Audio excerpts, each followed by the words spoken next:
Okay, so let's do this right up front. Before we get into how to plan your design, I want to put you in the mind of a web designer so you know what they need. Because in planning a project, it's a two-person effort. In doing a web design, it's a two-person effort. It's like the theme of this course is really garbage in, garbage out. So if the input you give to the designer is not that great or it's not clear, he or she is only going to be able to work with what you've given them. You know what I mean? So this is where really understanding what a designer needs for them to be able to do their job. So this is going to help you as you're going into this design planning lesson about understanding what they need from you in order to be able to do their job. So I'm just opening up a blog post I wrote here. Number one is be organized with your information. This one happens all the time where the client will email us a logo and then they send us the Google Drive link to their content and they're like, oh, here's my brand guide. And they send that in another email. And then, oh, by the way, here is some edits to this and this. And then we have content everywhere. And something always is going to get missed, guaranteed. So as much as you can, centralize your information using folders, files, links, whatever it is. And again, if you're using the portal, we have this all for you.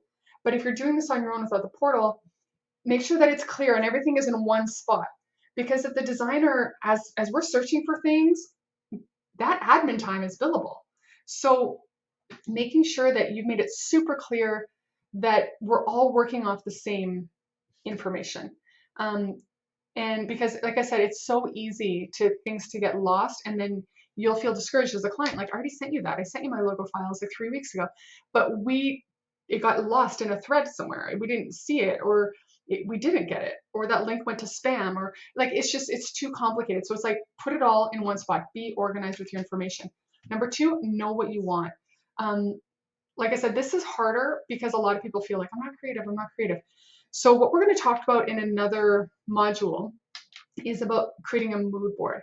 And this is really like I am not a design person. I'm not technical and I'm not a designer. I'm an admin. I'm a manager, right? So for me, even when I've done my website multiple times, it's like I don't know what I'm looking for. I'm one of those people, those annoying people, those annoying things that we say that it's like I'll know it when I see it.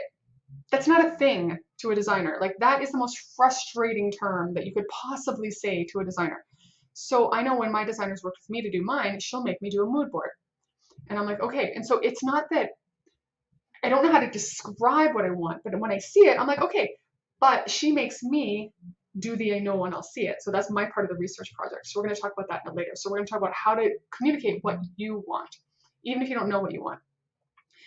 Be a clear communicator when she asks you questions. This one is crucial. So for example, like let's say that she's designing something and she's like, oh, well, what kind of corners do you want? Like rounded, square? And you're like, oh, I'm not sure. And you just, so it's like, be clear. Be like, no, I want square. I want round. Or it's like, what do you think of this image? It's okay. That's not helpful. Like, it's okay, it's not helpful. It's like, do you like it or not? Like, what do you like about it? What do you not like about it? What would you like to see instead? Like, clarity, directness, you're not going to insult your designer. What insults a designer is vagueness and then you getting upset with the designer because they're not designing what you want. However, you're not being clear on what you're looking for. So he or she is guessing. That is the biggest annoying thing to a designer, that the client will complain. However, the feedback and input they're getting to the designer is not helpful. It's not useful. So put the odds in your favor of being completely clear when they're looking for feedback. Sometimes we'll deliver a mock-up and they're like, oh, can I see a different color in this section? And you're like, okay, well, do you want purple? Do you want zebra stripes? Like another color, like give me more. Like, can we see, and then something like, could we see green or yellow in this section? Yes, absolutely. And like I said, it is absolutely okay to be vague. However, you just need to keep in mind that it's going to just pull that design phase out longer and longer and longer because you're going to have to just go through all the guessing, right? So number 4, be a fast responder. A designer, when they send you some questions or they send you a design or a mock-up, they have to stop working until you get back to them. So let's say that, in our process, we design a homepage first. So we do that homepage first, and what's going to happen there is once the homepage is approved, then we can go do all the subsequent other pages, but we're locked down. We're done until you give us feedback on that homepage.